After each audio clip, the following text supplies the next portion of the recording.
സലീം മടവൂരിന്റെ അഭിപ്രായം ഈ വിഷയത്തെ മറിച്ചാകില്ല എന്ന് ഇവിടെ ഐക്യരാഷ്ട്രസഭ പ്രോ ഗുട്ടറസ് സ്റ്റാൻഡാണോ? അതെ, ഐക്യരാഷ്ട്രസഭ സത്യമല്ലേ പറയേണ്ടത്? ഇവിടെ ആരാ സമാധാനം തകർക്കുന്നത്?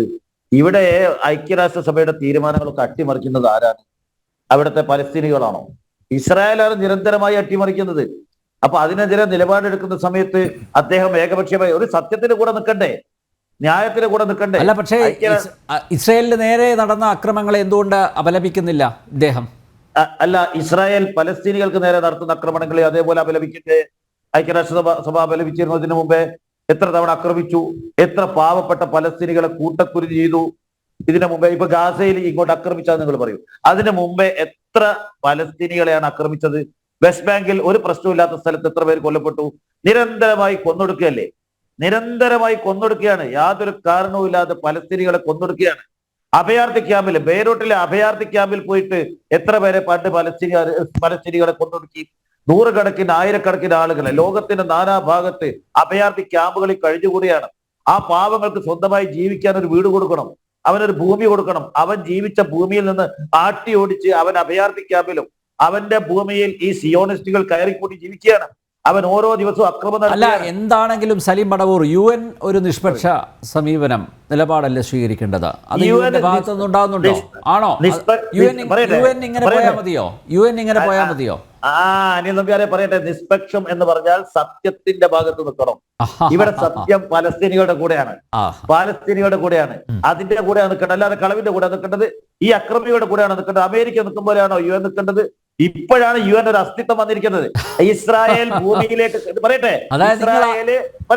ഇസ്രായേൽ ഞങ്ങളുടെ ഭൂമിയിലേക്ക് കടക്കണ്ട എന്ന് അദ്ദേഹത്തോട് പറഞ്ഞതോടുകൂടി ഐക്യരാഷ്ട്രസഭയ്ക്ക് ഒരു സെക്രട്ടറി ജനറൽ ഉണ്ട് എന്ന് ലോകത്തിന് ബോധ്യമായി.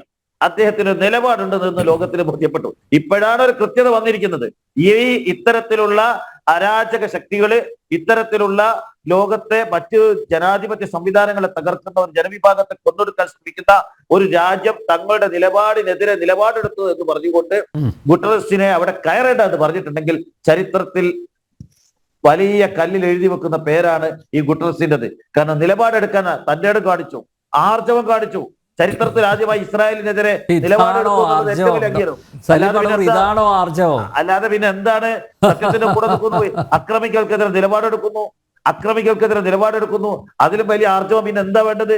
ലോകത്തെ ഏറ്റവും വലിയ ശക്തി അമേരിക്കക്കെതിരെ അമേരിക്കയിൽ ആസ്ഥാനമുള്ള UN സെക്രട്ടറി ജനറൽ അമേരിക്കൻ നിലപാടിന് വിരുദ്ധമായിക്കൊണ്ട് ഇസ്രായേലിന്റെ ആക്രമണങ്ങളെ തെറ്റാണെന്ന് പറയാൻ ആർജവം കാണിച്ചിട്ടുണ്ടെങ്കിൽ ഇന്ന് ലോകത്ത് ജീവിച്ചിരിക്കുന്നതിൽ വെച്ച് ഏറ്റവും ധീരൻ എന്ന് ഞാൻ വിളിക്കുക. അല്ല, എന്നിട്ട് എത്ര പേര് ഗുട്ടറസിനോടൊപ്പം നിൽക്കുന്നുണ്ട്?